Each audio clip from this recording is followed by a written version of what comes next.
Good evening and welcome to Mindful Life 264. I am your host Nathan Springer. Thank you for being here.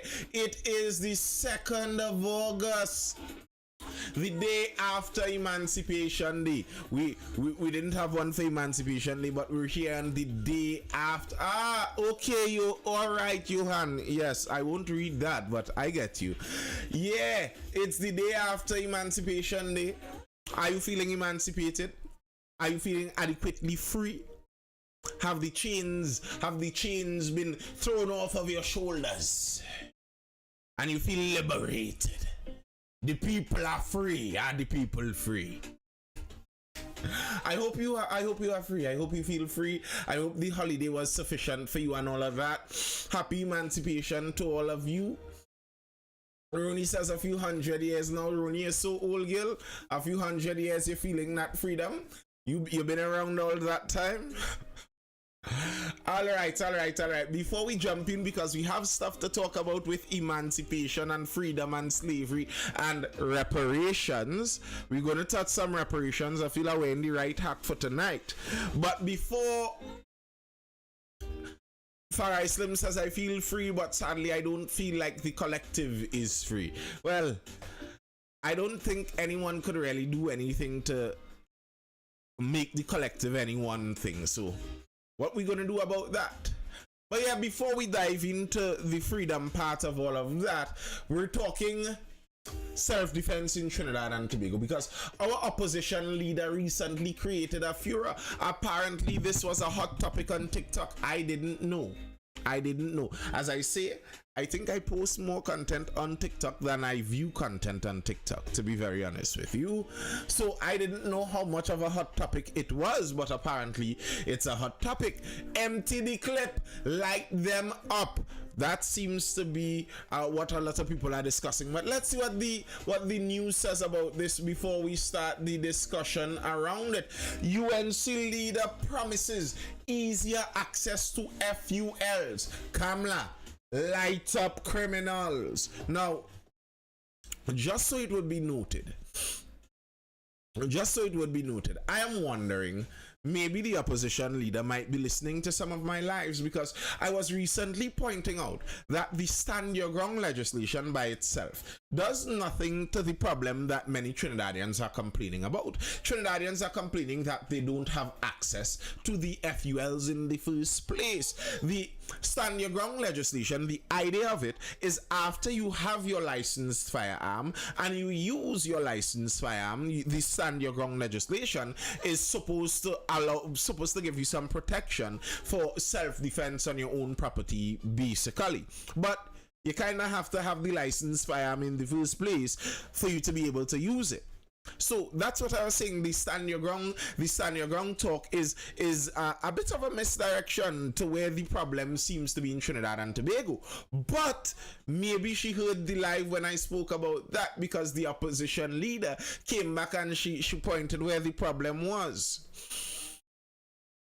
Days after a female homeowner shot and killed an intruder at a Shoguna's home, the opposition leader is promising easier access to firearm users' licenses for law-abiding citizens after the UNC wins the next general elections. Just to keep everyone in the right state of mind, it's a local government election coming up in the next 2 weeks or so, right? Just so everyone is clear, it's a local government election. The general isn't for a while. So, yeah. Keep that in mind. White Leather says she was talking to the lucky few who have been fortunate enough to be bestowed an FUL. Well, she was saying that the plan is to make it easier to access the FUL. And with the ease of access to legal firearms under a UNC government, she said at the party's public meeting on Monday. Well, before we go into what she said, here again is the problem. And this is the problem I iterated when last I did the live, was that Monday. My problem with a lot of the opposition in Trinidad and Tobago, like, okay, I think, my opinion, I am of the view that more citizens should have access to firearms. That is my view. I am pro-gun in that sense. Allow the people to be able to defend themselves. But I am not just waiting on the whistle, and when the whistle blows, I jump to that side. Because it's easy to say this, but I'd like to know how. Okay, you say that your mission here is to make access to the firearm user licenses easier. And then you went on a very exciting little snippet of a speech there. But before we reach to lighten up and all of that and all of that and all of that, honestly, Nathan, we're an island, and I think you'll forget that. What does that have to do with wanting a weapon to protect yourself? I don't know what that has to do. But before we reach there, how are you going to make the access to these licenses easier? How is that going to happen? That's the question. Before we reach to the clip and empty the clip and light up and defense and all, before we reach there,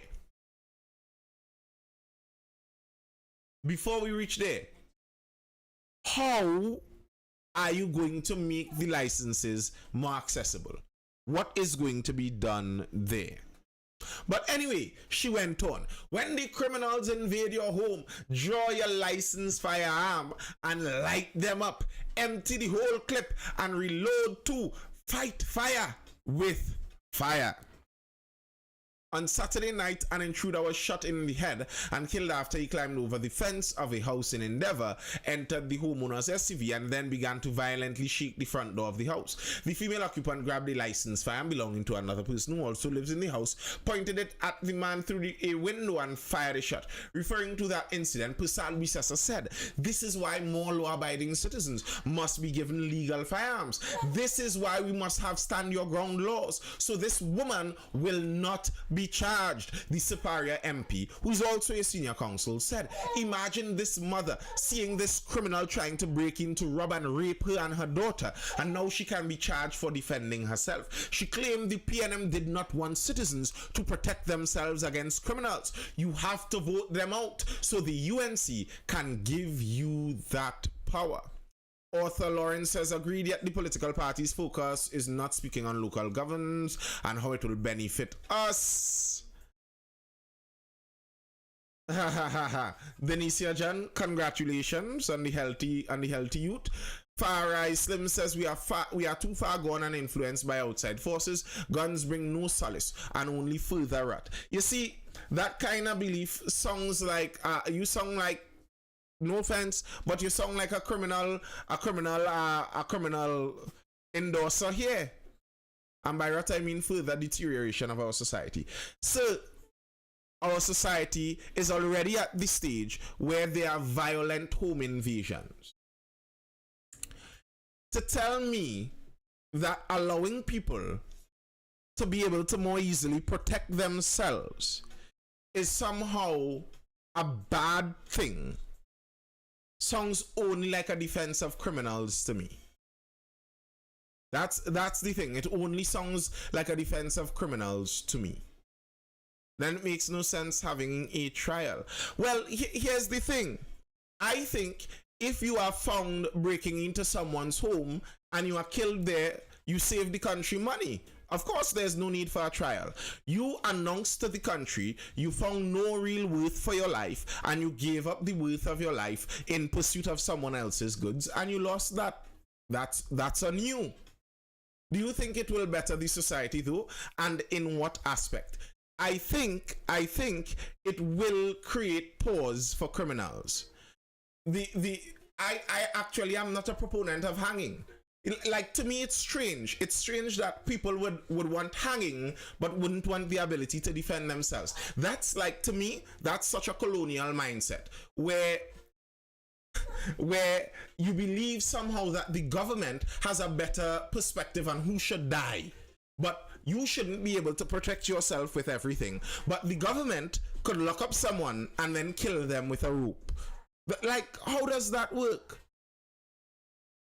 As long as legal firearms are readily accessible, some trainees is gonna have to learn manners real fast. Yes, that's why one of the pro-gun sentiment statements is an armed society is a polite society. If it's a petty thief with no weapon, well, the thing is, one, petty thieves with no weapon aren't generally the people that are shot in most robberies, and two, a petty thief with no weapon is still not supposed to be in your property. Like, that does not, because you're a petty thief with no weapon, that doesn't make your theft any better. We're right off of Emancipation Day, as I was explaining to a live previously.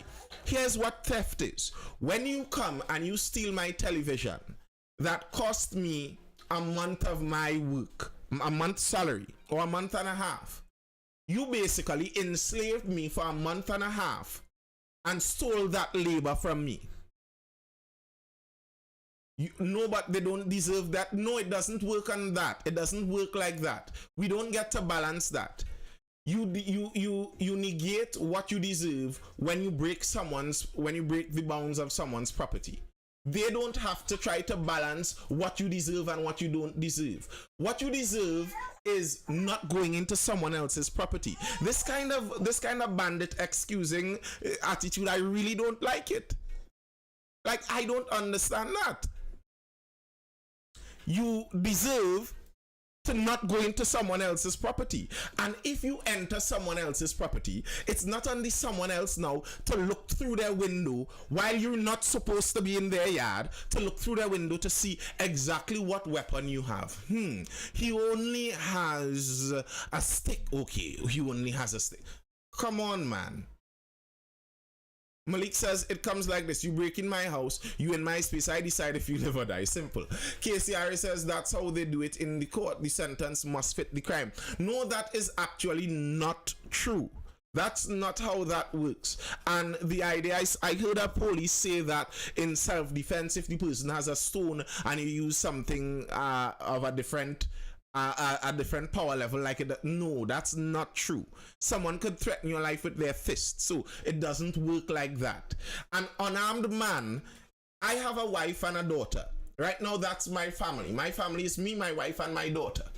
If an unarmed man attempts to break in my home when I am not there, he has no weapon. He just has his arms. I would prefer my wife to empty the clip. I don't know about you, KCRA. Maybe you would tell your wife, she calls you on the phone, KCRA, a bandit is outside, and but he has no weapon. And you'd be like, okay, well, it's fine, honey. You know, he has no weapon, so it's okay. You have nothing to worry about, honey. He doesn't have a weapon, right, honey? Okay, he's just Aladdin. He might be hungry.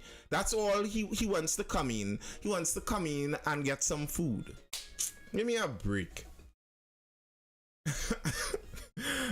And that's precisely why I think we should have the ability to protect ourselves. Joe says a person that has never experienced losing items via housebreaking or home invasion or never lose. Yeah, that's what it feels like. So people who have not experienced that, they speak differently. They speak differently on those things. And here's the thing. I've said this so many times. If Trinidad and Tobago was the kind of country where we could indeed stop the guns from coming in, then okay, you could have given me a fight that, okay, we don't need all these licensed firearms. All right, okay. But when all of the criminals are armed and they obviously have no shortage of ammunition, how are you going to tell? You know what this feels like? You know, when you watch those school fights. You watch those school fights and you're the you're the principal or the dean. You're watching a school fight and there are three guys fighting one guy, and the one guy is holding his own a little, and you say, no, this guy, you can't fight in school. There's no fighting allowed in school. So you come and hold one guy's arm, and the bandit guys, the criminals, are punching him, breaking his nose, busting his mouth, chipping his teeth, and you're holding his hands behind his back and saying, no fighting allowed in school, Cass, no fighting allowed in school. Let's not fight, Cass. While the people are already busting up his mouth. Like, You could only give this, the place would be like the Wild West reasoning if the place isn't already like the Wild West. Police are telling people that they can't wash their cars in their front yard. That your gate must be locked at all times. That after dark, try not to be outside. It's already like the Wild West. The problem is that some people like you, it seems, the problem is some people like you only want the criminals to have the Wild West ability. So the criminals live in the Wild West while we are under bondage. And that's why I spoke previously on Monday. I was speaking about anarcho-tyranny. That's what anarcho-tyranny is. There's one side that is allowed to exist in anarchy, and then you are forced to live under tyranny. So what do you think happens when the anarchy side meets with you who must live under the tyranny? So what we have law enforcement for, brother? Good question, Farai Slim. Good question. You could have given me that reasoning if the law enforcement stopped the guns. Law enforcement needs to do a better job. Okay, and while we wish they do a better job, Farai Slim, while we wish they do a better job, what happens? We just die? Well, how does it work so well in other societies? Other societies like which? You mean homogeneous societies? Societies where there are only one group of people? Because if you look at societies where there aren't that homogeny, it's generally more difficult. Well, then Coast Guards and police need to back up. Okay, Farai Slim. And while we wait and wish for them to back up, while we wish for them to back up, what happens, Farai? What happens? What happens? So, you understand what this feels like. You understand what this feels like. I must watch my neighbor robbed. The police and Coast Guard have to do better.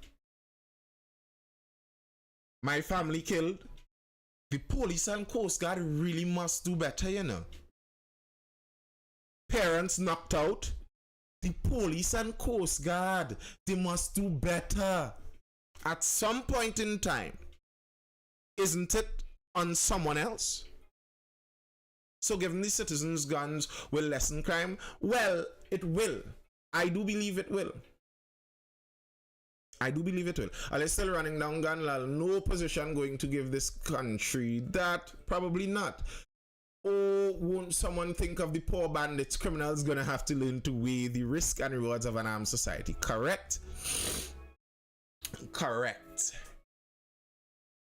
The Superior MP, she claimed that, right, a video clip of the Minister in the Ministry of the Attorney General and Legal Affairs, Renuka Sagram Singh Suklal, speaking at a PNM meeting, was then played at the meeting. In that video, Sagram Singh Suklal is heard telling Prasad Bisesa to stand her ground, understand that the PNM controls the majority in Parliament, and as long as we are here, we will not support stand your ground legislation. We will not support stand your ground, the PNM senator said. So, that makes a divide pretty clear in the country. Dalip Jairam says Trinidad will be in ashes by the time authorities do something meaningful. Benjamin says police in crime, Coast Guard in crime. Dr. Love says they can't be everywhere at once. They have to get the ability to manage some form of self. Amit says it will make criminals think twice. They must do better with limited resources and a law system that is contradicting everything they do. And we speak about this regularly. Again, to rehash things that we have said nearly every day. I don't blame the police totally for the situation, because the fact of the matter is, when you look at most of the troublemakers in any community, all of us that live in Trinidad and Tobago, if you live in a community where there are known troublemakers and you know the troublemakers, you know that all of those troublemakers have pending cases. All of them are out on bail. And when you hear someone is arrested for murder and you hear that they have a laundry list of previous crimes that they're out on bail on, you understand that in that case, it's not really the police's fault. Because if they're out on bail, if they were previously charged, that seems to say that at some point in time, the police did their job and arrested this person and charged them. So there's another side to that. And that's kind of the whole issue. Are you telling me that I am here to hope that all the police that are corrupt are not going to behave corruptly? That the judicial system that for whatever reason gives everyone bail is all of a sudden going to stop doing that? That the Coast Guard that seems to allow in a lot of arms and ammunition, they are going to stop doing that. The port where the scanners magically stopped working, and when the minister asked why are they not working, they have no idea. They just know that they're not working apparently. That magic port that all of a sudden this is going to fix, and I am to sit home unarmed, leave my wife and daughter home, go about my business, bring assets into my home, leave it all unprotected in the hopes that at some point all of those aspects of Trinidad society are going to, yeah. KCRA says, then let's blame the lawyers. Okay, I don't mind. Let's blame the lawyers and still get me my licensed firearm. I don't care who you blame. You could blame the lawyers, you could blame the Coast Guard, you could blame the judges, you could blame the magistrates, you could blame the Port Authority, you could blame the police, you could blame the prisons. I don't care. At the end of the day, the reality is we live in an extremely dangerous country, and I think we should be acting as such. Here's another area I've been thinking about that in, and something I've said before. It's like the road situation in Trinidad and Tobago. I don't think we should be ticketing people very severely for traffic violations for unfit vehicles when we drive on roads out of the 18th century. If we drive on 18th century roads, then the expectation of vehicles should be at the 18th century level. You can't give me an 18th century road and then fairly tell me that now I must have a 21st century electrical car at mint condition.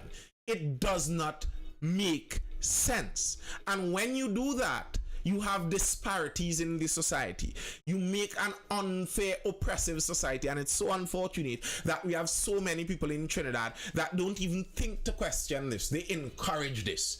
Yes, ticket them, or you're too lawless in this society. Have you not seen the roads? You cannot expect to have a first-class road network system with first-class vehicles, and there is no kind of class in your roads. It does not work like that. So then you can't tell me that you want me to live like I'm in the top echelon of UK society where there are no weapons allowed here. We leave our doors open and we don't worry about that because the bobbies are always around. Okay, if you want me to live like that, then you have to provide the environment for it to be like that. But if the environment I live in is like the Wild West, where the criminals run into my home on any given day and may murder a couple of people while they steal stuff, then you have to treat with that as the reality is. I don't know how they can't solve the road problem. And let's think about that. Think about that for a second. Think about that for a second. A road is a get hard material, put it down flat, wait for it to dry. Pretty much that's it. If a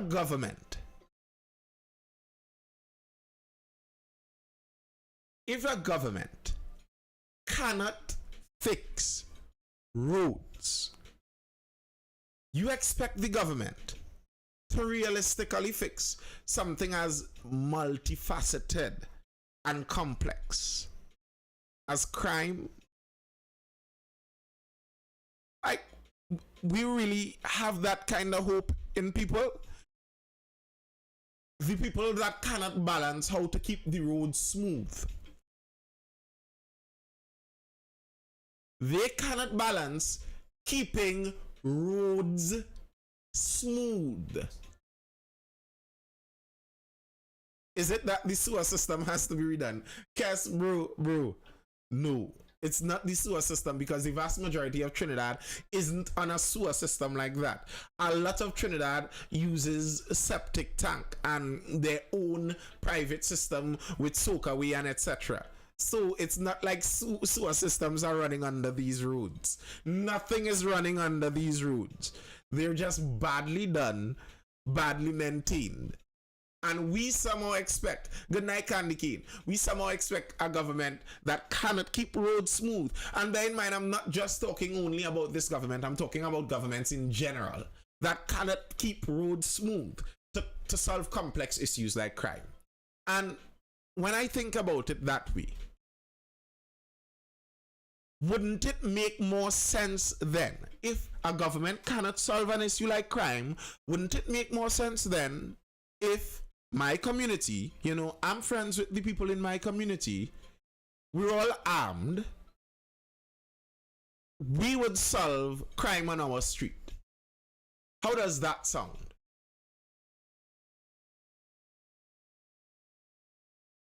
Casey Harris says, so where are these leaks coming from and Wassa always digging? Well, that's water lines. Those are water lines. That's not sewage lines.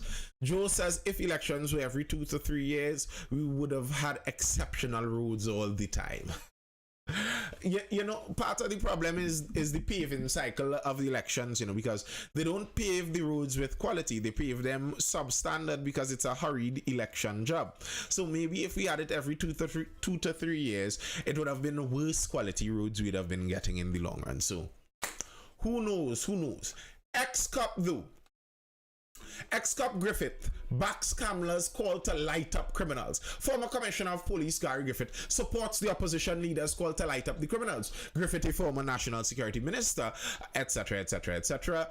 We know what she said. On Wednesday via WhatsApp messages, Griffith told Newsday that some people could misinterpret what Persad Bissessa was saying. Many times people do interpretations of words by politicians for their own benefit. He said what Persad Bissessa was alluding to was, if several people break into your home, you can't just fire a shot in the air. You can't fire at one person. Griffith added, your job would be to neutralize each and every person who attacks you, because most times with home invasions, it's not one individual intruder. He said, if you have to utilize all the ammunition in your magazine to neutralize everyone, so be it.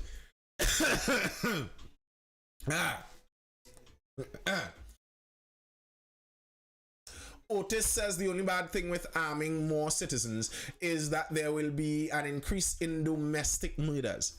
I agree, Otis. I agree. And that's the thing. I think there could be reasonable conversations to be had around this whole thing. I do believe, I'd start by saying I don't think if you arm the majority of general law-abiding citizens, you'd see a lot of people going around just murdering random people. People don't kill people right now because they don't want to. It's not because they lack the ability. They don't kill people because they don't want to. First off. So I don't think it's just going to have a surge in random murders. However, crimes where there's passion involved, there's going to be that possibility. So I do think you will have an increase in domestic issues. That's a reality. And it's a difficult question to ask when you bring numbers to it. But as I was pointing out on Monday when we were speaking about this, the options in many of these cases, it's not like there's a perfect option versus a bad option. It's multiple imperfect options. So is it that you're going to have 10 possible more domestic murders per year while you have 300 less home invasions? Is that a trade-off that would be worth it? Yeah. Sunil says the government should get the army out in all the roads. Part of the problem is the army does not have police powers. The army is, for all intents and purposes, like a citizen with a licensed firearm. That when a regiment officer is out on the streets, it's basically like a citizen with a licensed firearm. They don't have police power like that. And increasing domestic murders, how? One of the requirements for FUL is a letter from your spouse. Wide leather. I mean, a letter from your spouse doesn't mean there isn't going to be domestic issues. There aren't going to be domestic issues. I believe there are background checks and checks with spouse, etc., for police officers, and there have been police officers that have ended it in domestic issues too. If a person wants to kill their spouse, they don't need a gun. There are other deadly and offensive weapons that are sold over the counter. I agree, Joe, but it's for the similar reason why, when, like in the United States, the majority of, when you want to end it, men who want to end it, the majority of them use guns. It's not that they wouldn't have done it some other way, but the gun makes it very easy and very quick. So maybe a man who would have had to do a much more slow, drawn out graphic thing now could do a lot more, a lot faster with a gun. So, like, I do think that is a real possibility that domestic issues are going to be possibly more dangerous. It's also going to be a lot more dangerous for police to answer issues in anyone's home. Police can't just run in like that. Keston says, when it comes to domestic violence, I'm not sure that not having a gun can stop a man from doing it. I'm not saying stop. White Leather says, as the doc said, women, choose your men wisely. All right, Sunil, that is what they should work on, getting the attorney to do the work. Yeah, well, as we read there, what Mr. Griffith was saying, he brought the opposition's statement, into a more palatable sounding version. So when the opposition says, empty the clip, reload and empty it again, Mr. Griffith says what she really meant was, in the case of home invasions, where there are usually multiple perpetrators, you may need to use all of your ammunition. And if you have to use all of your ammunition in defense of your home and person from multiple intruders, then so be it. That's like, the politically correct professional email version of what the opposition leader said. Candy Cane says, we feel better secured with having a gun. We'll feel less scared if someone breaks in. It depends, Otis. It depends. There are some with as little as 10. There are some with going up to 30s and extended with even more.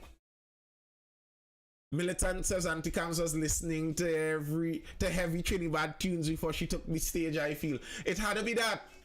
It must be that. All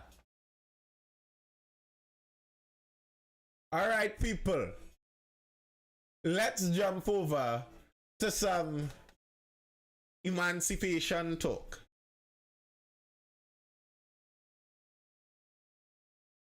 Thank you, Sonny Gato. Thank you.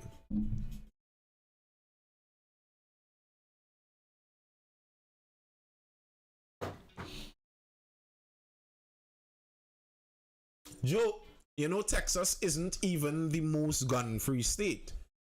There are actually states that are more free with gun use than Texas.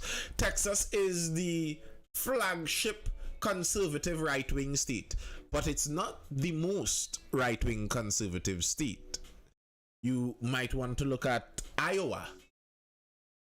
Is it? Yeah. Not emancipation talk. Hey. No, not New York by any means. Not New York by any means. If you want to own guns, don't go to New York.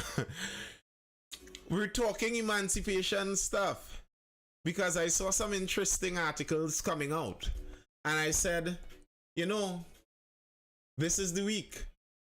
This is the week for this kind of conversation. All right, people, listen to this article. PM. UK never replied to my call for reparations. The Prime Minister complained that his call for talks on reparations had not even elicited an acknowledgement from the United Kingdom as he addressed the Emancipation Day celebrations on Tuesday at the Lij Yasu Omowale Emancipation Village at the Queen's Park, Savannah in Port of Spain. Dr. Rowley recalled recent regrets over the transatlantic slave trade expressed by members of the British royal family. In June 2022 in Rwanda, King Charles III, who was then Prince Charles, the Duke of Edinburgh, declared, "I cannot describe the depths of my personal sorrow at the suffering of so many as I continue to deepen my own understanding of slavery's enduring impact." In March 2023, in Jamaica, Prince William, he regretted it too.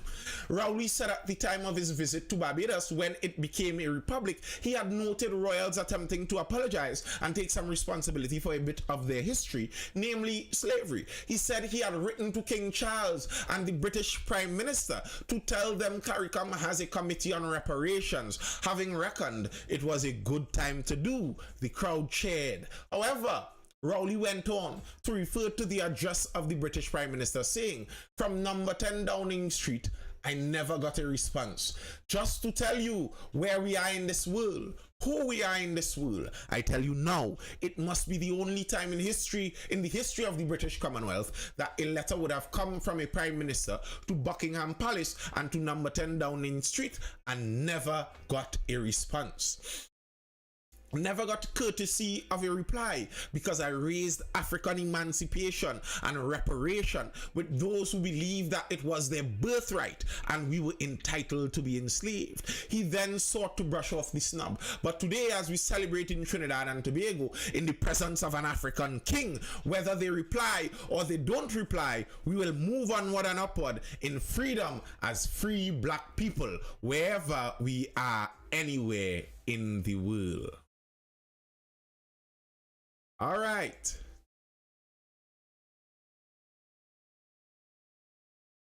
Now, it's kind of funny to me. I wanted to know if I would have been the only one who noted the irony on that, but of course I wasn't. I saw an article coming out. Questioning some of this. It's kind of funny that he's asking for reparations from one king who may have benefited, who would have benefited from slavery, while standing in the presence of another king who also benefited from slavery.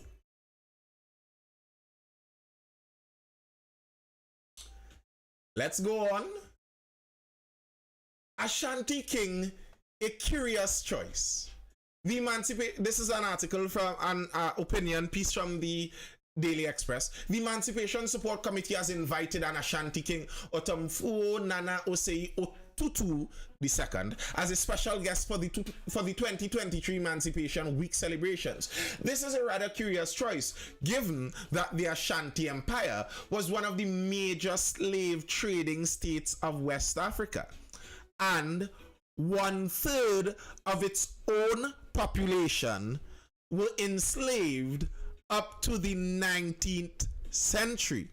In fact, when in 1820, the British told the Ashanti ruler, Asantehene King Osei Bonsu, that the slave trade was to be abolished for humanitarian reasons, his response was, "The white men who go to counsel with your master and pray to the great God for him do not understand my country, or they would not say the slave trade was bad."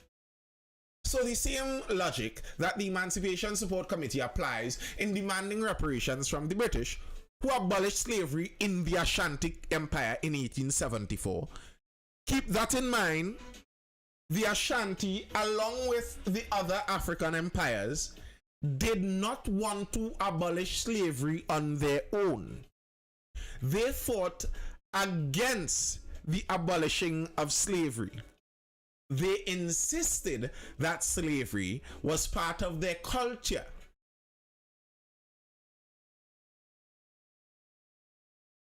It was the white man, number 10 Downing Street, that sent their Royal Navy and blockaded the African slave coast and ensure that no more slaves were sold.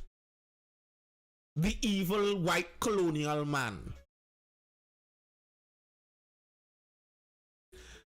And now, 100+ years down the road, are you telling me seriously that we make calls for reparations, demanding that the British pay and share on these calls while in the company of an Ashanti king? You see, personally, for me, the way I see these things, I hold no grievance to this Ashanti king. Like, he didn't sell me, and I'm not belittling the reality of slavery, but he didn't sell me, and he isn't a slave trader. I don't think he is interested in slavery anymore. He didn't sell me. I wasn't sold. I don't have a personal grouse for him. And to attempt to adjudicate ancient history becomes a very difficult thing. Who pays what to who and how much? The Europeans, do they pay to us in the Caribbean? Do the Africans also pay to us? What about the Arabs? If they, all right, if someone enslaved the people, but they killed out all of the children of the slaves, do they then have no reparations to worry about because they killed out all of their slaves? So then the better thing to have done was to make sure all of your slaves died? Like, what are we doing?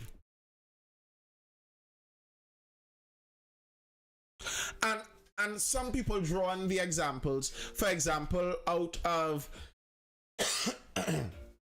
World War II Germany, where the Jews were paid off. They got quite a bit of reparations from Germany after World War II.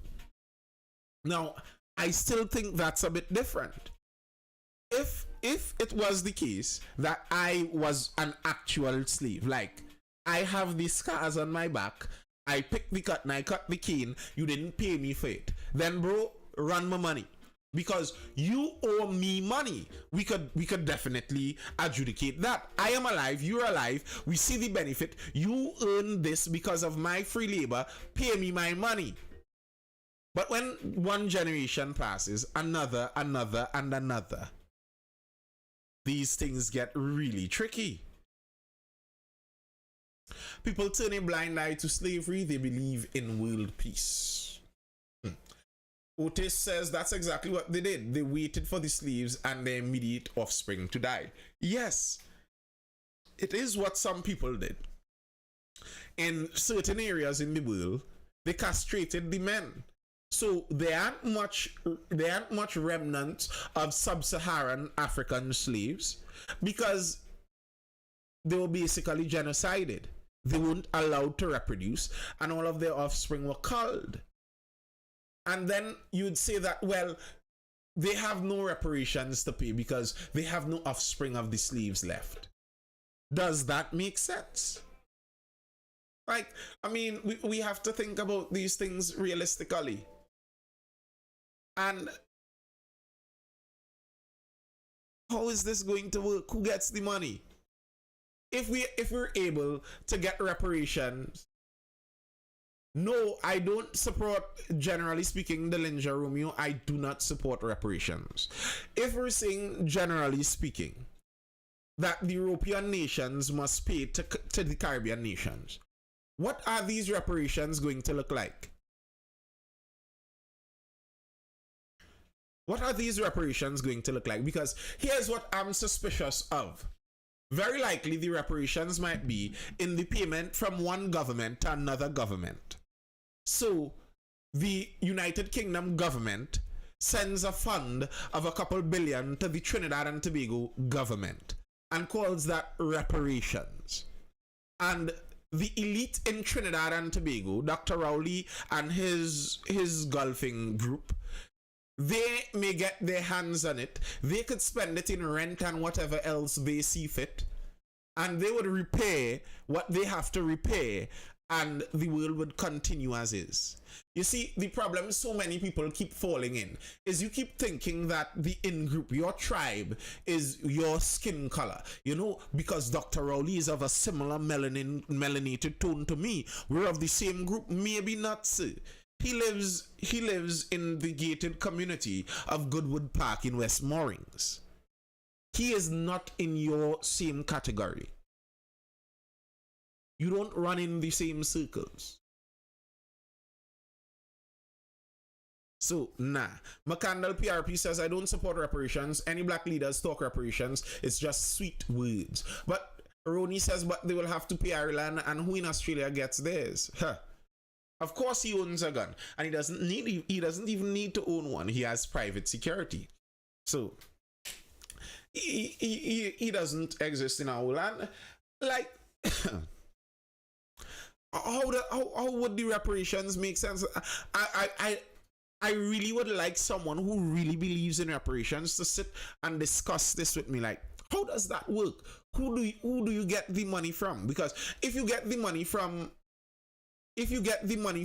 the United Kingdom government, then you do understand that that would be taxing black people too, who would also have been descendants of slaves. Like, how does that work? Who do you get the reparations money from?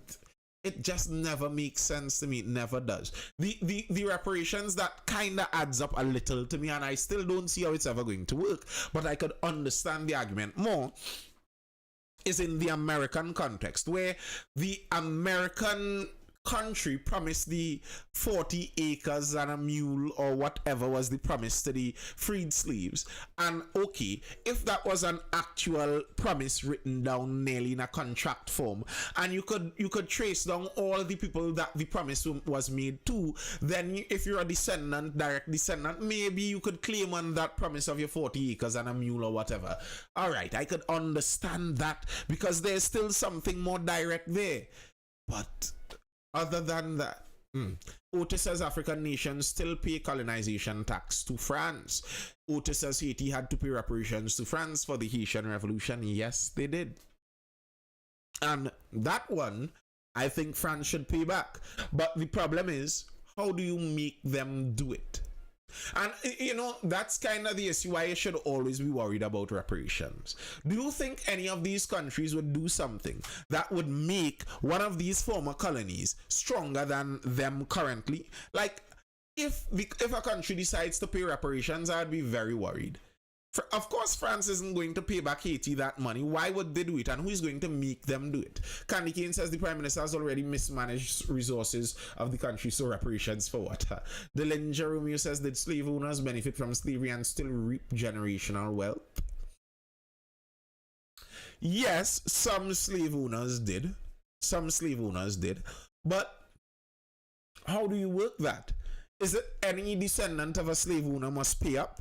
What if your descendants squandered the money and there's no remaining slave wealth? What do you pay? Or what if your descendant, your great great grandfather was a slave owner, but your great great grandfather was a poor man? He lost everything. But then your great grandfather gained it all back through hard and diligent work, and now you are back in the billionaire classes. Because you are a descendant of slave owners, even though the wealth you currently possess isn't directly tied to slavery, is it going to be seized from you? And then what about people of mixed heritage? What about some slave owners who also, many of them, had offspring who were half black? And okay, in some of those cases, it might have been forced, but in not all of the cases, it might have been forced. And either way, what do you do then? If you are both on the side that should be paying reparations, you have genetics from the side that should be paying reparations, and the side that should be collecting. Do you think the reverse of that concept applies to descendants of slaves? McCandle says when King Selassie I came down, he gave Jamaica money for Rastafarians and the government took it. Ha! Only how we can get reparations is to borrow the money and never pay back. We don't have the political or military power to do so. Do you think the reverse of the concept, the reverse of what concept, that the slave owners benefited, so that the generations after slaves were disadvantaged? Yes, I believe there obviously would have been some of that, that the some generations were disadvantaged because of their ancestors being in slavery. I, however, think a lot of the disadvantage that many people who are descendants of slave currently, many of the disadvantages they face, don't the history isn't as far back as slavery. The history is oftentimes very much more recent than that. The culture that they adopted at a much more recent time than that. So yeah, but yeah, there are consequences of slavery. I have no doubt about that. But you do understand Africans weren't the only slaves in the world. So we won't be the only people who would feel the consequences of slavery if that be the case. So I do you think that you understand our loss of Africans? What do you mean loss of Africans?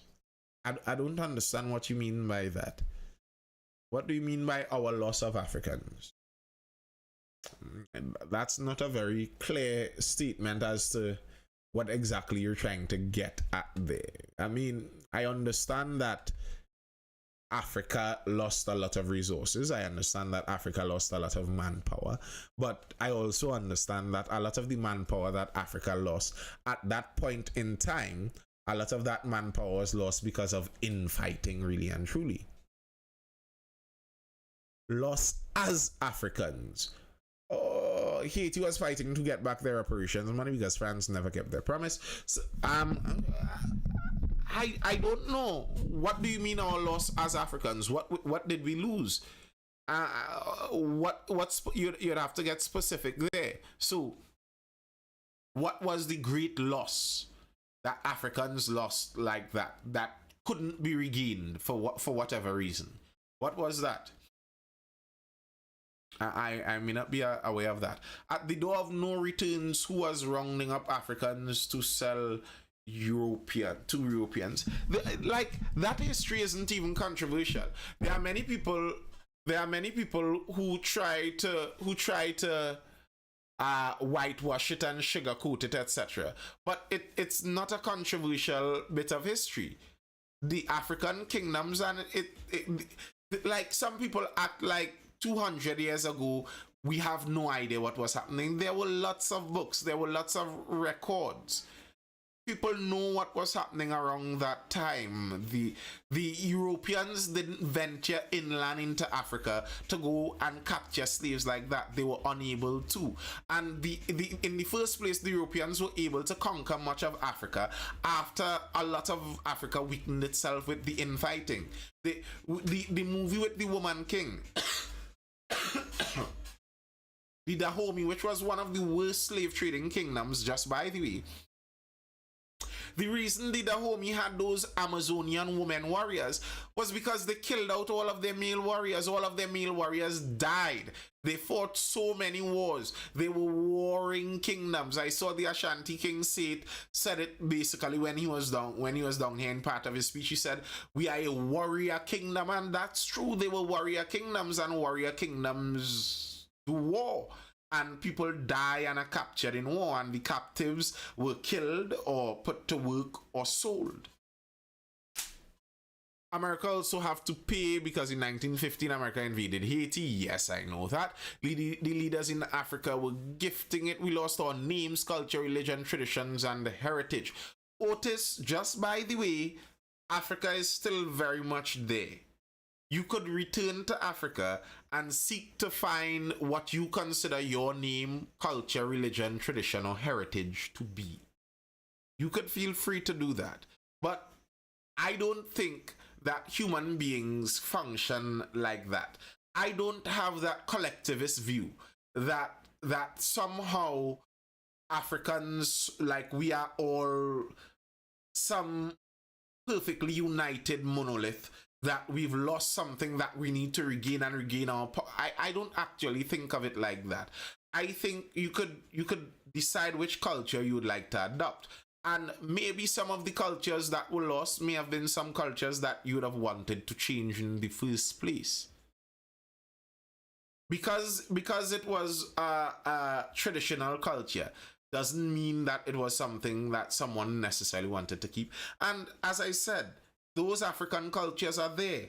You could go back to the slave coast of Africa, go back to the Gold Coast, go into the Ashanti Kingdom, go into Benin, go into Nigeria, speak to the Igbo people, see if you could link back to those cultures, and you can do that. Learn the language, eat the food, dress in the appropriate way. You know, it's like, for me, it seems a bit strange when I hear those complaints, and I don't see the complaints come from people who have no intention of relinking to that culture or heritage. Like, if you are interested in that, well, there's no barrier to it. But if you make it seem like it's something stolen and lost to the mysteries of history, no, it's not. It's not. It's right there. Go get it if you think it's what you want. McCandle says, I don't know which is a bigger dream, Trinidad, teach children Afro history or reparations. Roni says, I'm a Trinbagonian, my name, religion, Trinidad, tradition and heritage is here. McCandle says, shame that the king had to say children need to learn more Africa history. Yeah, I saw that. Delinja says, with all due respect, I really think most of us who have African descent really need to. Well, Delinja Romeo, I would urge you to do that because I feel pretty certain that I have read more on African history than probably you. I've read a considerable bit. I've read upon the traditions. I've read upon the religions. I've read upon the names. I've read upon the kingdoms, the ancient powerful empires. Yes, I know my history. It's not something that is a fairy tale land or very difficult to do. You can do it. Just go do it. Based on one surname, one would have to find out where they were taken from. Candy Cane says, I'm a Trinbagonian, Indo-Trinidadian with a love for all cultures here, so why fight up? Yes, Candy Cane, my sentiments. McCandle says, when it was Eric Williams sent police to eliminate the Black Power from preaching to Afro-Trini. You see, there are complications in some of that history that some people... Darius, don't let me start.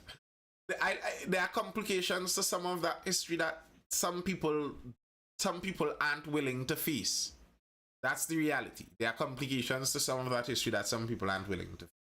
Some people would like history to be a childhood tale where there's a good guy and a bad guy, and your side is always the good guy, of course, but that's not how it works all the time. Sometimes they are bad, most times they are bad guys and bad guys, and the reality is your side could have been the bad guy. Yeah, your ancestor could have been the bad guy. Yeah. Darius is a guy over on Instagram, Rooney. Something like that happened in Jamaica too against Rastas. Yeah. You see, some of those movements in those earlier times, there were links between some of those movements and Marxism and communism, etc. So there was a clamping down on some of those movements, not based on the identitarian side, but based on the political side. So they didn't want a revolution sparking. During the 20th century, the many powers were fighting the revolutionary communist spirit that was popping its head up all about the world. Ronnie, what going on, Gail? Hi. Night. Good night. Much to say, especially about your first topic for the night. I don't know if I could go back to it.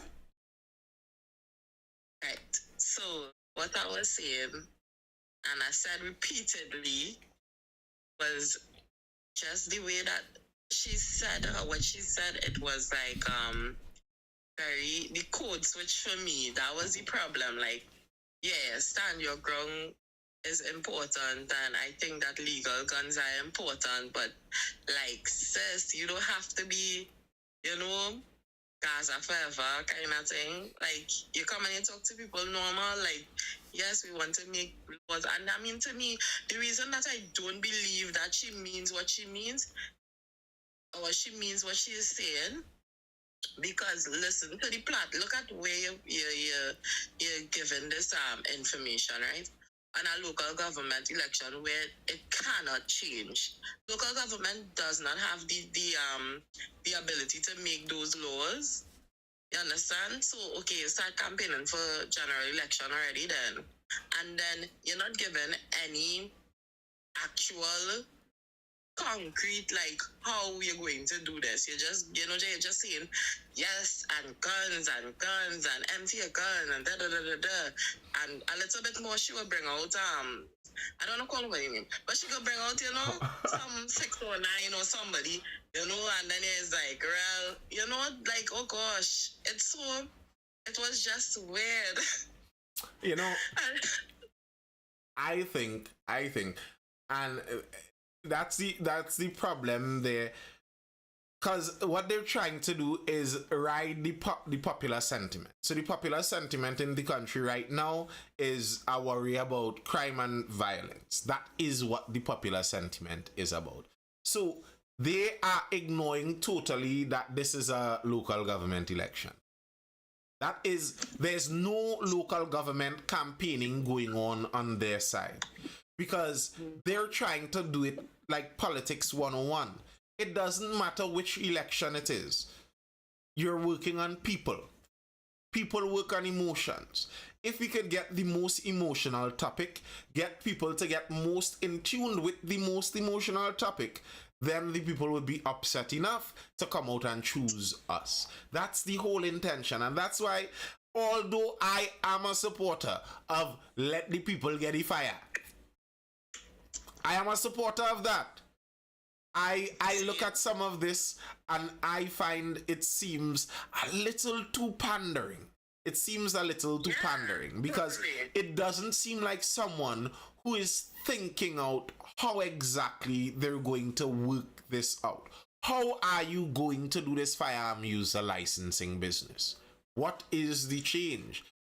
Militant Rockstar says read between the lines. Well, I heard some people talk about racial innuendos in that and stuff, but to be fair, the Prime Minister put that out there even before. When they spoke about Stand Your Ground in the first place, the Prime Minister was probably the first person to introduce the racial undertone in that. So let's be fair with this. Don't make it seem like the opposition leader brought this about first. The Prime Minister said, when the opposition first brought up the Stand Your Ground, the Prime Minister said that some people who don't like other people for certain reasons would use this as an opportunity for legal murder. And that was pretty clearly a kind of racial tone he was referring that to in. And I find that insulting. As a man wearing my kufi today, I find that particularly insulting. It seems to suggest that, people of a particular race are the ones that are always going to find themselves on the house-breaking side. Like KCR Kess was arguing earlier about the nuances and intricacies of whether and when you should hurt somebody. If they're a petty thief, if they're a serious thief, what weapon they have when they're breaking into your house, whatever. But why is the assumption that the person who wrongly inside someone else's property must come from African genetics?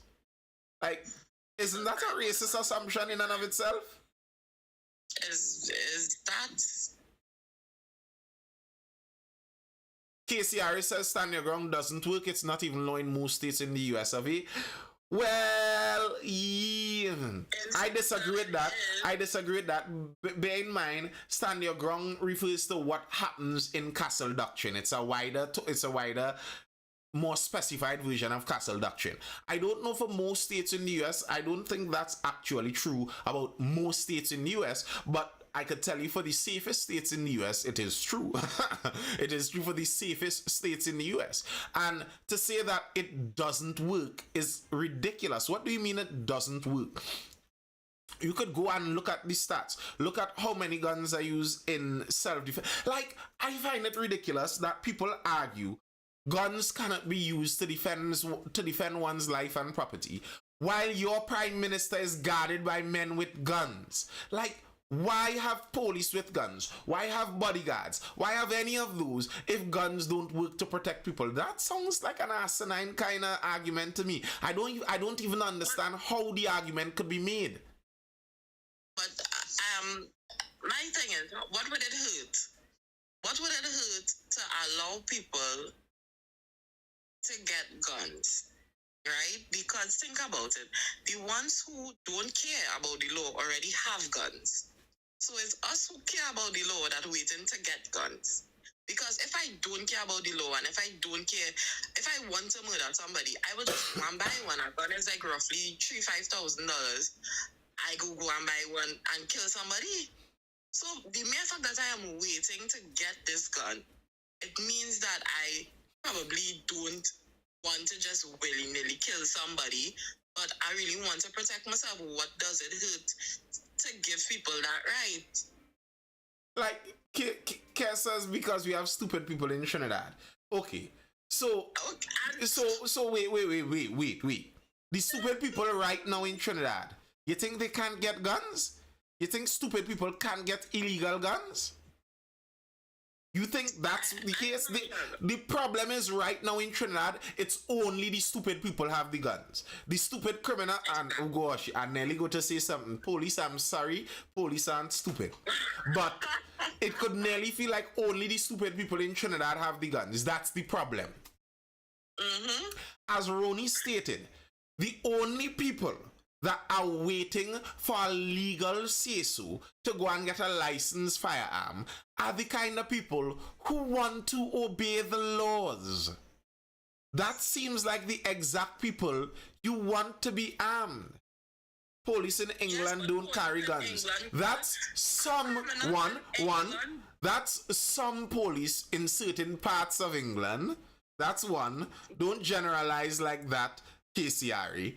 And that's because they don't have that many guns in that part.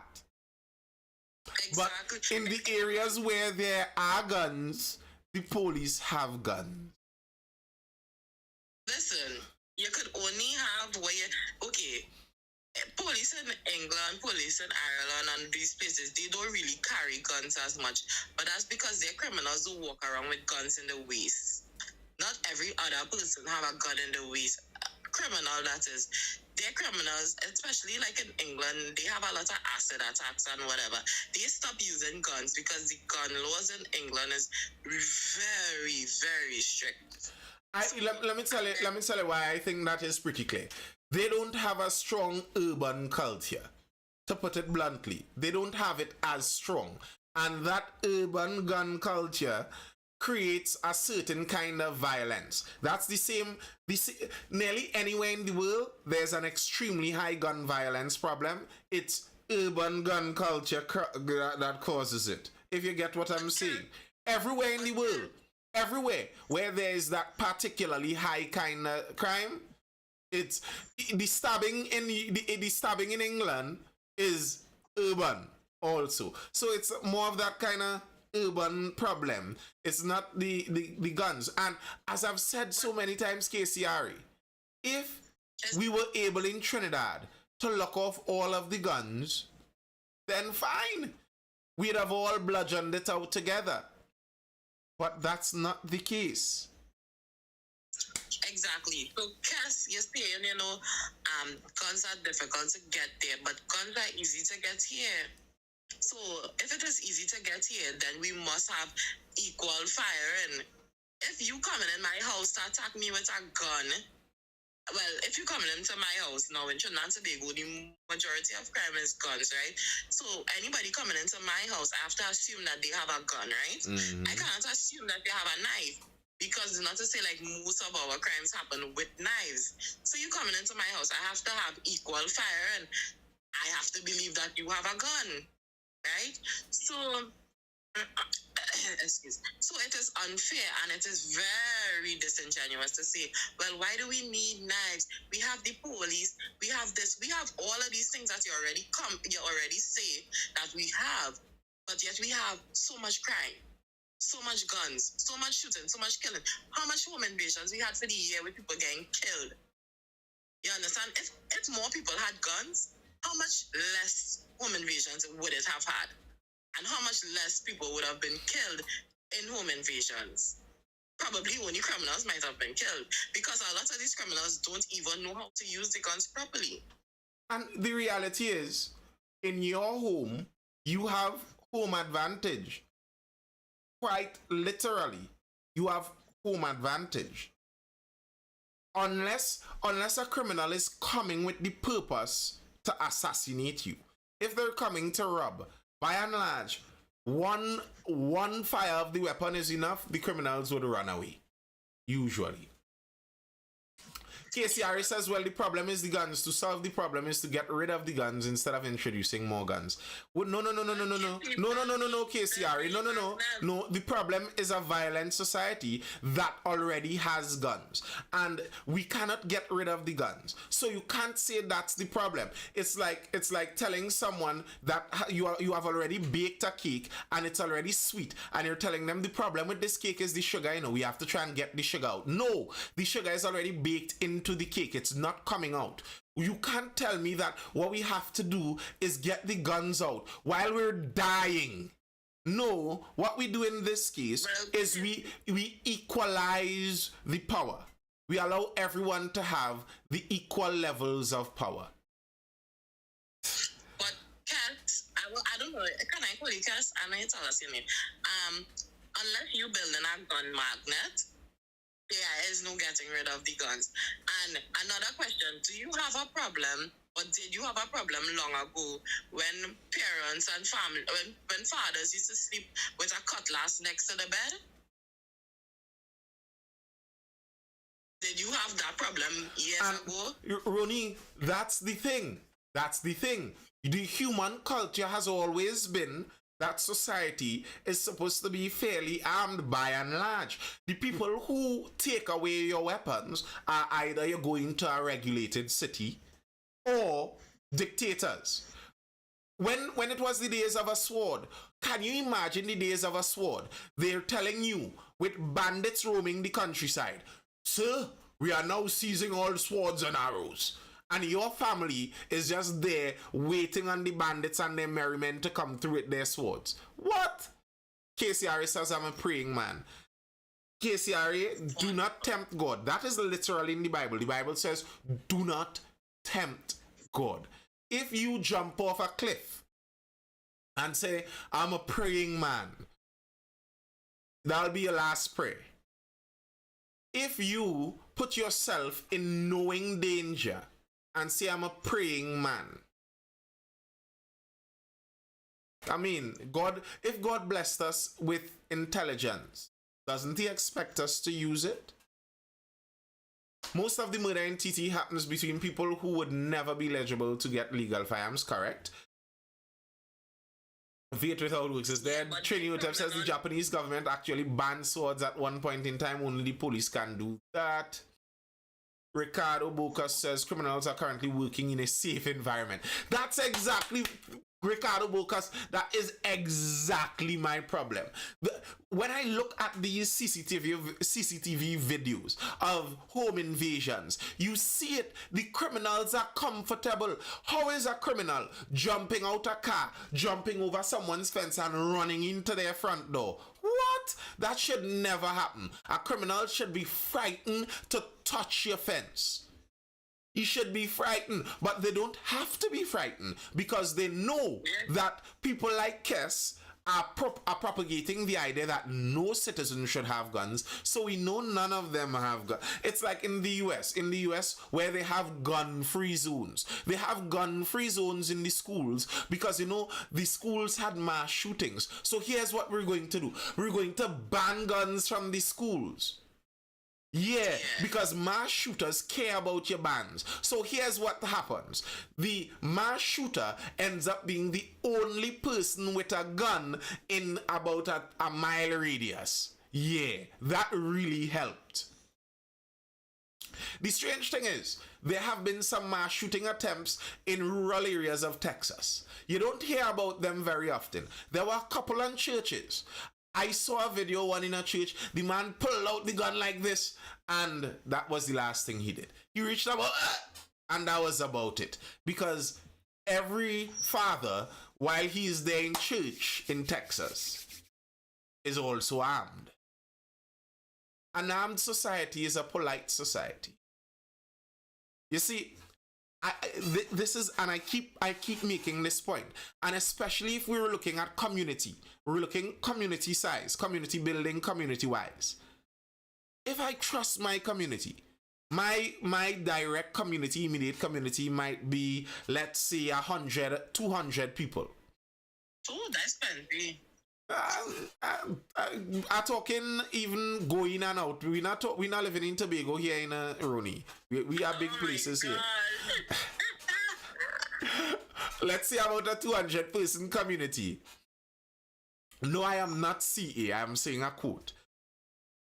A 200 person community. In my 200 person community, if the majority of people are armed, would I feel more or less safe?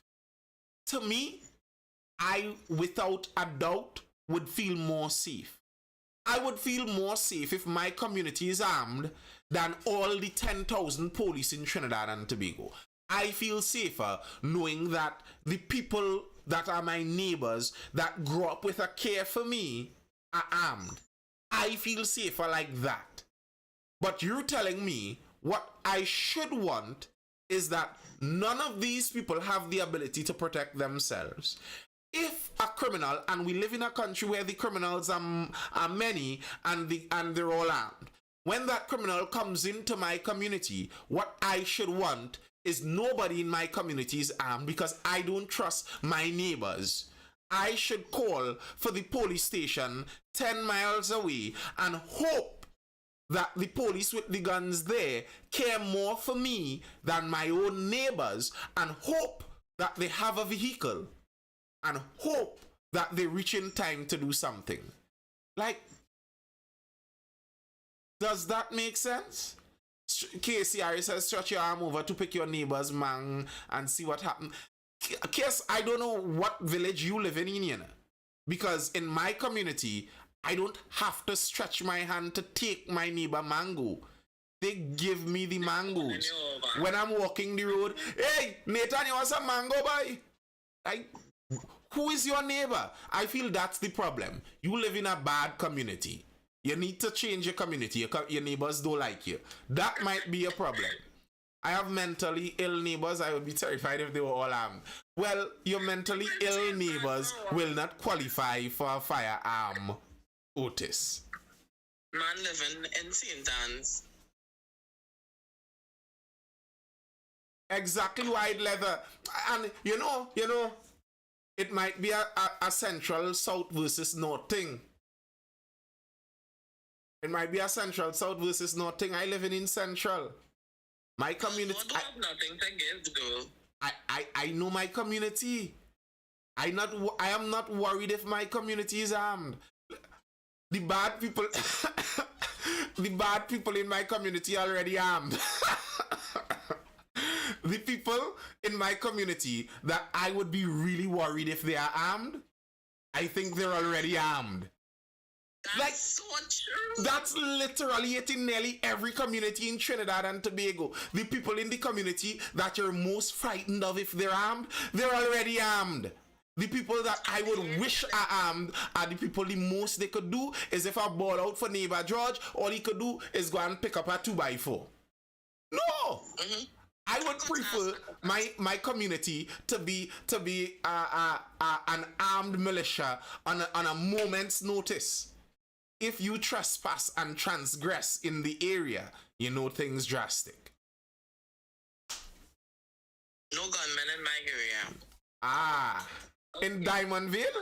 Kes, stop lying to me now, boy. okay. I Cass, should be okay. behave yourself. Behave yourself. That's okay. The man say Diamondville, no gunmen in my area. All right. Okay. Now just leave the guns outside. All right. That's what it's for. Exactly, white leather. That is exactly it. Communities have that feel. Even sometimes the nefarious actors in a community, they work to the benefit of the community by and large. Sage says at worst it will be a shooting gallery for a while, at worst. Where I'm from, we give away fruits to strangers far less who you know. Yes, Joe, I don't know this community. I don't know this community that this brother talking about here, where if you stretch your hand over by your neighbor, they will chop off your hand or something. Like, I don't... Shoot you. Listen, in these parts, bro, you need to come live central. You need to come live good with your neighbors. In these parts, you don't buy avocados, you don't buy mangoes, you don't buy peppers, you don't buy pawpaw, you don't even buy pumpkin and thing. You know, the neighbor gets some and gives some, bro. Live good with your neighbors. Live good with your neighbors. You all ever been in Diamondville? Yes, I've been. I've been in Diamondville. Oh, they standing their ground. You see, Cass, like, do you think if stand your ground law passes, that the law is going to diffuse into the fabric of the society? And all of a sudden, people are going to absorb it into their brains. And it's going to change the aggressive nature of people. And regularly neighborly Tanti Janice, who would have previously given you a bucket full of mango, all of a sudden as stand your ground law is proclaimed, she morphs into an evil, shoot you on sight neighbor. Like, what do you think happens? What do you think happens? Your good neighbor just wants to shoot you randomly because a law changes? That's a very cynical view of your neighbor. I hope your neighbor not in the live. Yeah, but this is what I keep saying, right? Just because they legalize guns, it doesn't mean that crime change or the definition of a murder would change. Exactly. If you kill somebody wrongfully, you will now have to answer to the court why you kill this person. You will still be charged with this murder of this person, and you will face jail time. For the murder of the person is not to say like, oh well, he killed that person with a legal firearm, and so well, that is legal. It's not like that. They still have to determine whether or not the killing was lawful or unlawful. Tanti Janice not wearing her glasses and just see an arm. You can't kill a man for a mango. Like, I found that example by Dr. Rowley to be outrageous. And he knew why he did that, because he knew his supporters would run with it, even if it didn't make sense. But it was an outrageous example. He's acting like Trinidadians aren't accustomed with prettier larceny. The same villages where they give away mango, they know people who steal fruit. They know the fruit thieves. If there's somebody in my tree stealing my fruit, I go and I call them by name because I know who it is in my tree. I say, hey, and let me not call the person name on the internet, but hey, so and so come out my tree now, but oh gosh, you know, if you ask me, I'll give you some. Like, we know we know the fruit thieves. Nobody goes out to kill the fruit thief. We have cutlasses as it is. Farmers have cutlasses. Farmers sharpen their cutlass very sharp. Farmers get thieves stealing their produce every year. How often do you hear a farmer chop up a thief? And the farmers do catch the thieves. And they don't even chop up the thieves. Like, you would think all of a sudden the farmer is going to change his nature and murder somebody who's stealing food. Like, where are you getting this? But Nathan, in all of this, he's saying, he's saying that we should be allowed to steal from our neighbors and not be punished for it, right? But why are you stealing from your neighbor? Why you want to thief your neighbor mango? One asking neighbor fishy mango. Militant. You understand? Militant user man know the farmers. You I didn't want to add that piece, but you know the farmers. I didn't know that man. But at the end of the day, planners like into my space, if you're coming into my space, no matter what you coming into my space for, even if it's one mango, even if it's a Hannah fig or whatever, you coming into my space, I have the right to defend my space. And what you doing there, you could ask me. You understand? Like you say, be polite. Come up and ask me, neighbor could get whatever. And I'll say, yeah, most people would. In Trinidad and Tobago, we just give away our stuff. It's not like we are this mean people that do look out for our neighbors. In the Caribbean here, in Trinidad and Tobago, we are very giving to one another. People don't go hungry. So if you want something, you could ask. Instead of coming behind my back and teeth and like if you get a bullet then hard lucks. And KCRA, you say I just think it's harsh. A man jumps the wall and meets his death. I just think it's harsh. I think it's more harsh. My heart goes out more for the family who is permanently traumatized, the people who are murdered, the women who are often assaulted, because that's one you don't often hear publicized in the home invasion, because if the home invasion, you know the location, they don't want to publicize that information. But very often the women are raped and assaulted. And for me to have even a moment scare for a bandit jumping a wall to make it harder for those women to be assaulted while sitting in the safety of their home, to me it's a no-brainer which side I'm going to land on. I'm sorry, I don't have that pity for you jumping the wall. Sorry, I don't. Yeah, Otis, what's up, bro? Yeah, good night, Peter. First and foremost, I want to say that I fully support more of our citizens. But as mentioned earlier, there will be a lot of things we have to take into consideration. For example, I brought up the issue of individuals who may have an actual legal firearm, but they may have a mental illness living in their home. You can think, for example, a couple of years in a wrong ways. The Canadian citizen that came down here and he murdered his entire family. I think it was his mom, his brother. It happened.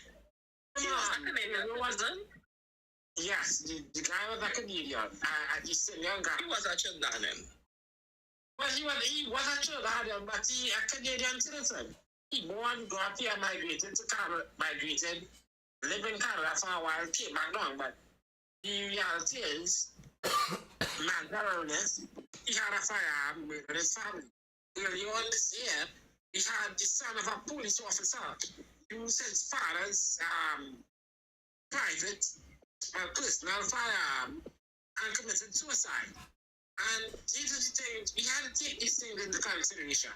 You know, for those who may have, okay, get a actual, but then you don't know everybody in that household might be mentally stable, mentally unstable, might just hear voices one day, and the gunners pick it up and decide to go on a shooting spree.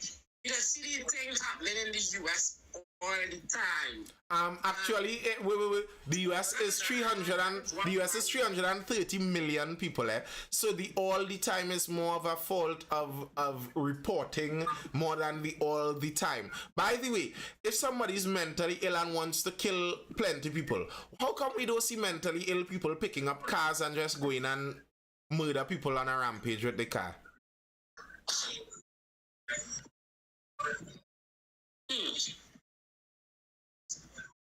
Well, true, but the thing is, the possibility exists, it could happen, and that it will happen, right?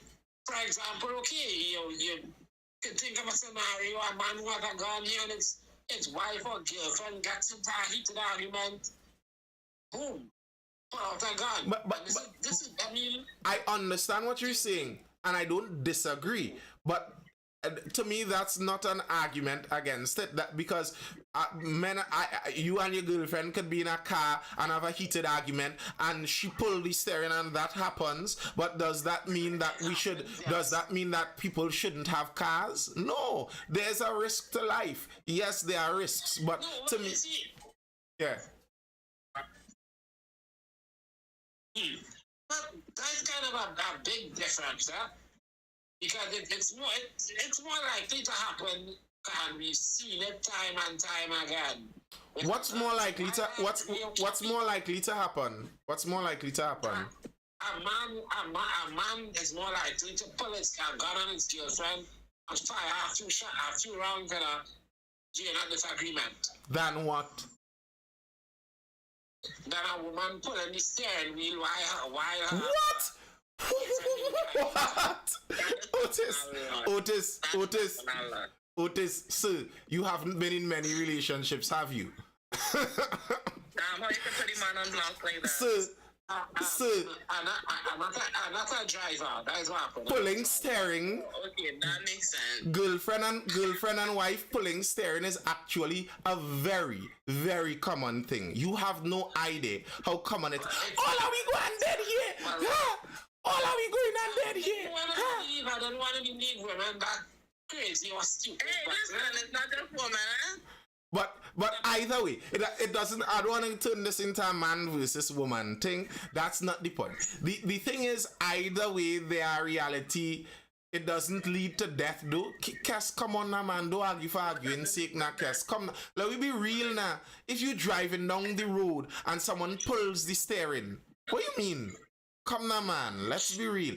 But Otis, as I was saying, I agree that there may be an increase in domestic murders if you have more licensed firearms. I also agree that you may not see an increase in self-harm, but you would see a change of choice. So farmers previously, there's a joke that people say is Indian tonic, the grammar zone and stuff.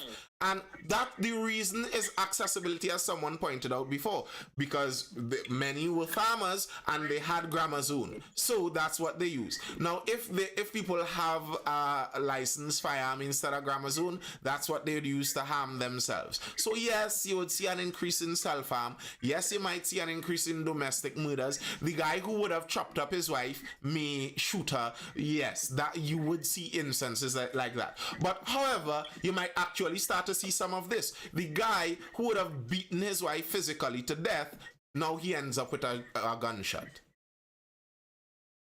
What about that one? Yeah, well, I understand. As I said, I'm fully in agreement with it, but there are a lot of things we have to consider. And to me, especially, it's about the mentally ill individuals who may be living in the household of a the mentally ill part I understand, and mental illness in Trinidad is a big issue. Just a minute. This year alone, I've read like 3 different cases in America that children, 2-year-olds, 3-year-olds, shot and killed their parents. Because they're not playing it up. And playing. So all these things will increase. I mean, as I said, it's a sad situation that, guys where we might actually reach. But I understand that people should have the right to protect themselves, because right now, I say, man, yeah, somebody can come by my window, boom, shoot me at the police. Leave before the time the police even have the chance to arrive. So I understand the importance of having a firearm. But I just say there's a lot of things that we got to take into consideration and work out before we advocate it. But I always say, for me, what's probably the main issue, the main next step for me isn't giving everybody in Trinidad a gun, but at least make the stipulations clear.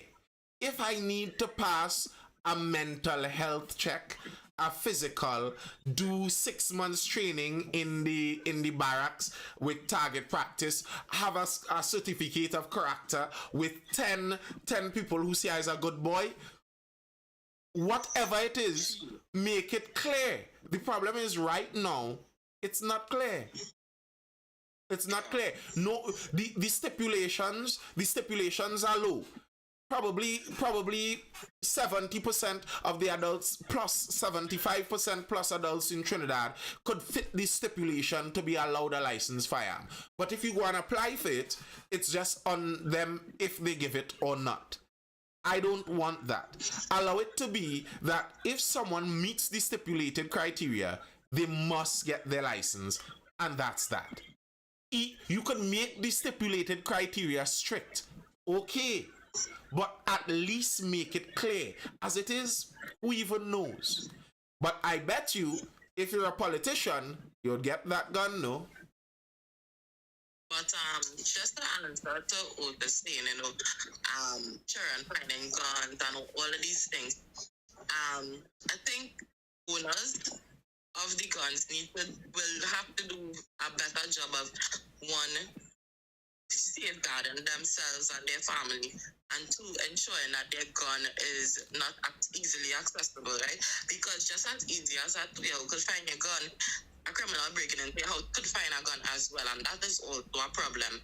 Because we don't want to be given legal guns to people and then they're losing it to criminals. That makes no sense.